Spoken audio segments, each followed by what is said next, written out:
तो बच्चों, आप सबको इस श्रव्य और दृश्य माध्यम के द्वारा पढ़ाने के इस कार्यक्रम में आपको दूसरी अवधि में आपको मैं स्वागत करता हूँ।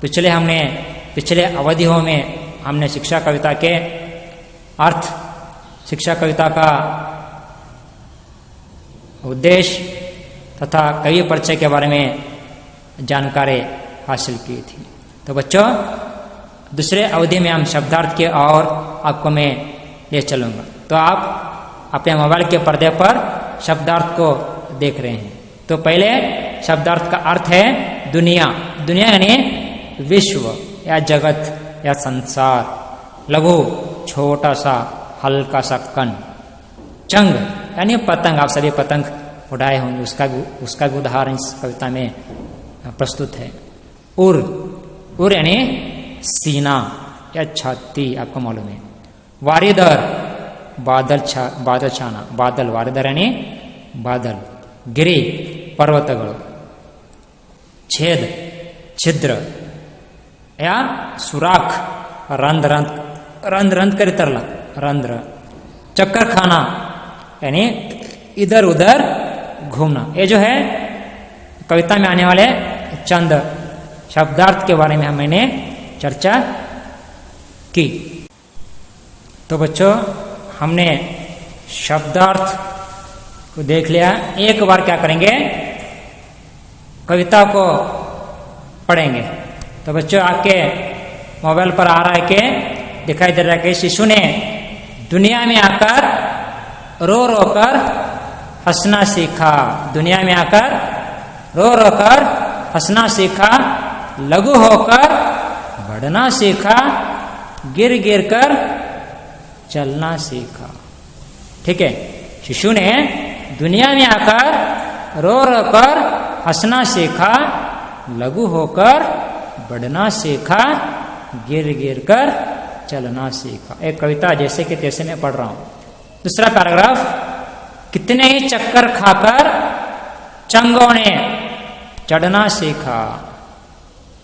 कितने चक्कर खाकर चंगों ने चढ़ना सीखा। उर छेद छेद कर अपना मुरली ने गाना सीखा। उर छेद छेद कर अपना मुरली ने गाना सीखा। देखो कितना अर्थपूर्ण वाक्य यहां पर दिए गए। तो बच्चों, आगे बढ़ूंगा। मिठ मिठ कर वारीदरों ने पानी बरसना सीखा। मिठ मिठ कर वारीदरों ने पानी बरसना सीखा। गुरु गिरिवर से गिर गिर कर नदियों ने बहना सीखा। गुरु गिरिवर से गिर गिर कर नदियों ने बहना सीखा। तो बच्चों, मैं विश्वास करूंगा कि ये जो कविता मैं आप लोगों को पढ़ा रहा हूं, आप समझ में नहीं आता है तो आप यहाँ पर चित्र दिए गए चित्रों को देखकर समझ लो कि यहाँ पर क्या है। सही है, आगे बढ़ूंगा पहला पैराग्राफ की तरफ। तो बच्चा आप लोगों को देखने को मिल रहा है। तो बच्चा यानी शिशु। सही है, पहला पैराग्राफ की तरफ हम देखेंगे। शिशु दुनिया में आकर रो रो कर हंसना सीखा। देखो शिशु, बच्चा।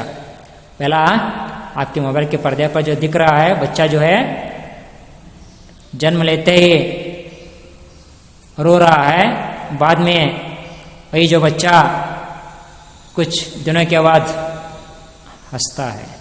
इसका तात्पर्य क्या है? जब ये बच्चा इस जगत में आता है तो जन्म पा लेता है, उठ के चलता नहीं। शिशु की जन्म होती है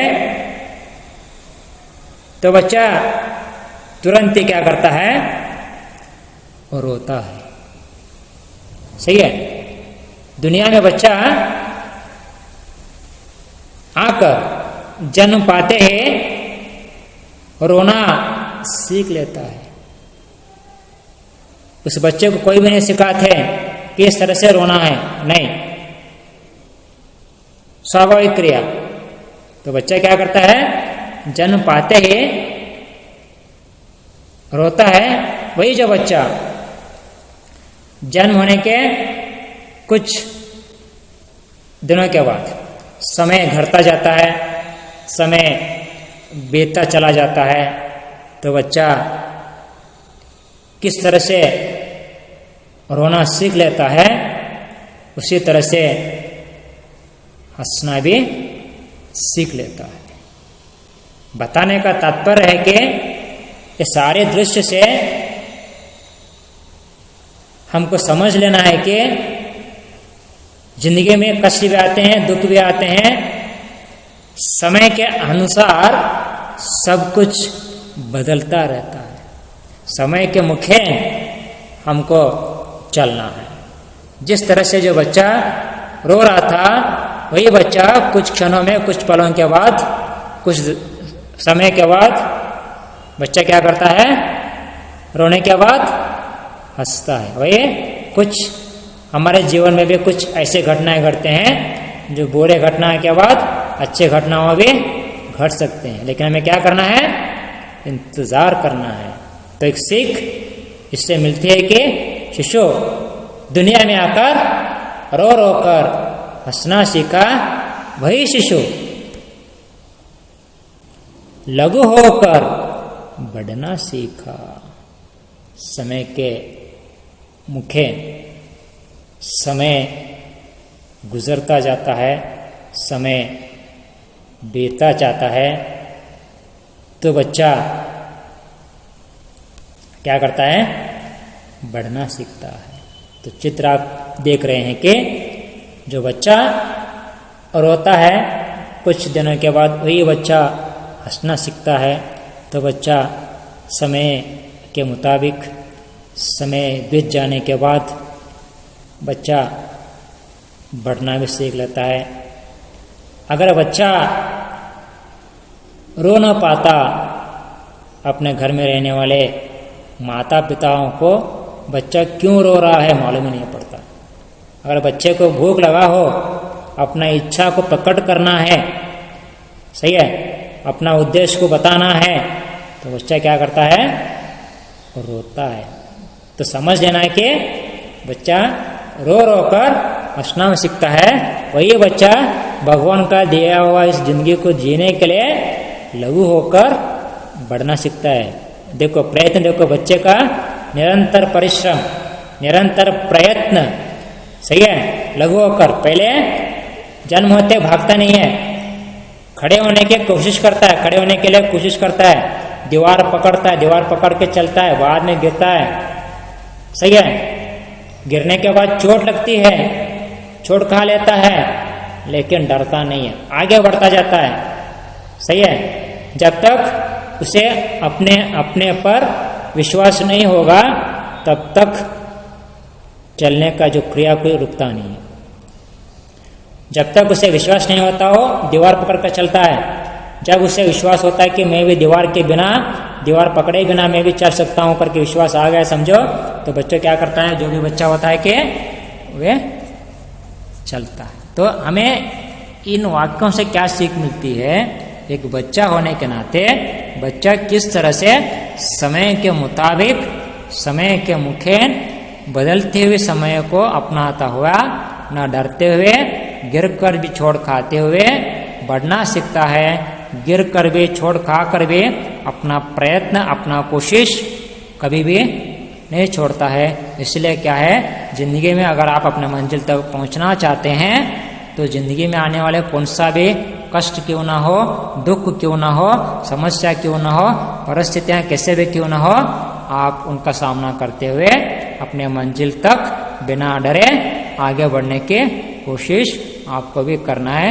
इसलिए बच्चों, प्रयत्न और जो कोशिश और मेहनत और परिश्रम आपके पास है, तो आप जिंदगी में आपकी मंजिल कहाँ पर भी हो, आप आराम से सुख से क्या कर सकते हैं, वहाँ तक पहुँच पाते हैं। ये क्या है, पहले पैराग्राफ के बारे में मैंने आप लोगों को बताने की कोशिश कर रहा हूँ। शिशु दुनिया में आकर रो रो कर हंसना सीखा, वही शिशु समय के बदलते हुए समय के मुखे बढ़ना सीखता है और गिर गिर कर चलना भी सीखता है। तो बच्चों, मैं विश्वास करूंगा कि जो पहला पैराग्राफ आप ठीक से समझे होंगे। यीशु ने दुनिया में आकर रो रो कर हंसना सीखा, लघु होकर बढ़ना सीखा, गिर गिर कर चलना सीखा। तो मैं आगे पैराग्राफ की ओर में आपको ले चलूंगा। दूसरा पैराग्राफ जो है,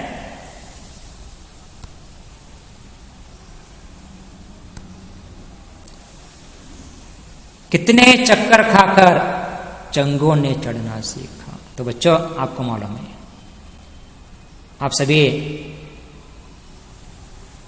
पतंग उड़ाए हैं। चंग यानी यहाँ पर पतंग उड़ाए हैं। आपके मोबाइल के पर्दे पर पतंग आपको देखने को मिल रहे हैं। पतंग उड़ते वक्त आसमान में तुरंत नहीं उड़ते हैं। आप देखेंगे पतंग उड़ाए हैं, इसका अनुभव आपको मालूम है। मैं ये क्यों बता रहा हूं? पतंग उड़ने के लिए चक्कर खाते हैं। आपको लगता है, आपको यहाँ पर उड़ाने वालों को लगता रहता है कि कहाँ मेरा पतंग हाथ से छूट जाएगा। नहीं बच्चों, जो आसमान में जो पतंग चक्कर खाते रहते हैं, इसका अर्थ है कि जो पतंग उड़ने के प्रयत्न कर रहे हैं, उड़ने की कोशिश कर रहे हैं, हवा बहुत तेज छूटी है, हवा से टकरा रहा, हवा से सामना कर रहा। इसलिए आसमान में पतंग जो है चक्कर खा रहे हैं, हवा से सामना कर रहे हैं। जब तक पतंगों को अपने पर विश्वास नहीं होता, तब तक वे उड़ने की कोशिश करते रहते हैं, चक्कर खाते रहते हैं। सही है। आपको लगता रहता है कि कहाँ पर मेरे हाथों से जो पतंग गिर जाए। नहीं, पहले पतंग उड़ने के लिए क्या करता है? चक्कर खाता है, बहुत जोर जोर से आसमान में चक्कर खाता है। चक्कर खाने का अर्थ क्या है? पतंग जो है आसमान में उड़ने के लिए प्रयत्न कर रहा है, कोशिश कर रहा है, क्योंकि हवा का सामना करना पड़ रहा है। कितना तकलीफ होने पर भी हवा का सामना करता है। हवा का सामना करके पतंग आसमान के ऊपर चढ़ता है।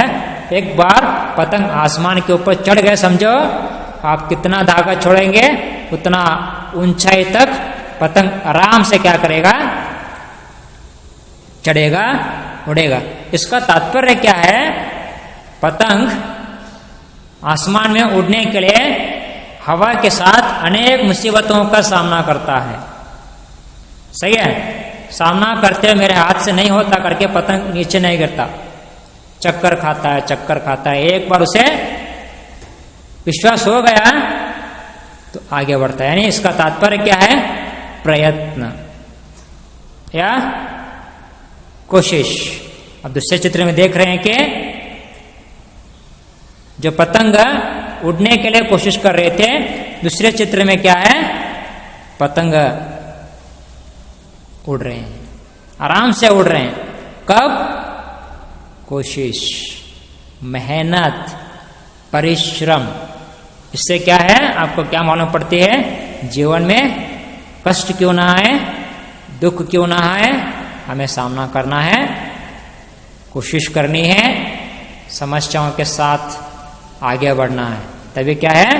हम उन्नति की ओर, हमारे मंजिल की ओर हम पहुंच पाएंगे। इसलिए कितने चक्कर खाकर चंगों ने चढ़ना सीखा। सही है। कितने चक्कर खाकर चंगों ने चढ़ना सीखा। आगे